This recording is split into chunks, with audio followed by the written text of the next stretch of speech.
Rosie, the best herbs that go with a steak is a salsa verde. When they're all chopped up, mixed with some olives and some capers and some cornichons, and they go over this delicious, gorgeous steak that I have right here. This is a Scotch fillet or ribeye off the bone. I would have to say it's one of my favourite cuts. You've got a little bit of meat here and a line of fat that runs through the middle, which just makes it moist, delicious, flavoursome, tasty. Nothing beats great Australian beef. It's the best beef in the entire world. And you've got to put plenty of salt on your meat because salt loves meat and meat loves salt. And a good twist of black pepper on there as well, Rosie, makes it even more delicious. You're liking this one already, aren't you? Yeah, loving it. And getting a lot of information about cooking steak. A lot of information. So tell me, how do I cook it? Well, one of the things is really important is you pop it on the bench here and let it come up to room temperature. A couple of minutes, depending on where you live. And I like to rub some olive oil on the outside of it. Now, I'm cooking it on a griddle pan and I've got that up to a medium-high heat. I want plenty of heat in it. And Rosie, the reason I only put a little bit of olive oil on here is because I know the griddle pan will smoke quite a lot. On it goes. Now, I'm going to grab your knife over here and we're going to get started. Rosie, I've got some cornichons there, some capers and some olives. Take out about a tablespoon of each, pop them onto the bench there, drain the liquid off and chop it up really fine.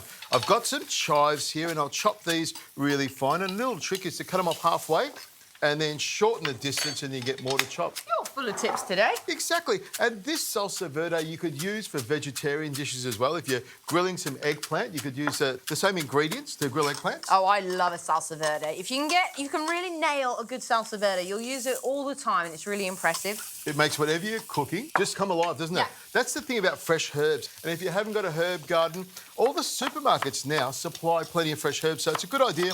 Grab a few. Wrap them up in a damp cloth and maybe a cling film or a plastic bag or a plastic container and keep them in your fridge that way. Absolutely. And don't go stealing from the community gardens. Please don't do that. I know where all the rosemary, all the herbs are around my area. So I go on late at night and I snip them up and put them in my bag and knock them off. So that's why your photo is on every lamppost around Melbourne. I did wonder. I'm a wanted man when it comes to that. Now, coriander as well, I'll give that a little bit of a chop and some parsley. We've got a bit of chopping to do, Rosie, so we'll get cracking on this. And while you're chopping all that stuff, I'll turn this steak over again. What's happening, Rosie, is the juices from the steak are trying to escape through the top. So every time I turn it over, I seal in those juices so they have to turn around and try and come up again. So we lock in the flavour, lock in the juices, and that is really important. Chop, chop, chop. We've got a lot of chopping to do.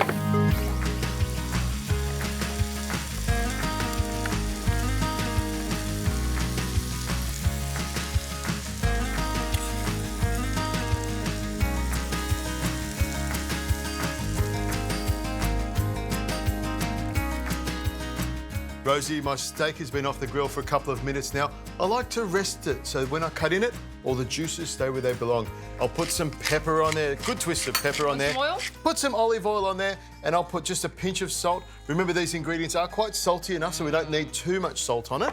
And then, Rosie, mix it around. Nothing beats a great salsa verde. Plenty of herbs in here and plenty of lovely flavour. We just spoon it on top like this. What a way to eat your steak. It looks fantastic, doesn't it? Simple. Now, I'll just have a little taste of that and have a little taste of the salsa verde. The meat's cooked perfectly, I know that already, and then... I can see you've cooked that perfectly. Because that is a really popular choice of meat, isn't it? That's the one. I can't hear a word you said, Rosie, but I'm sure it was really important. I'm just glad you're in a happy place.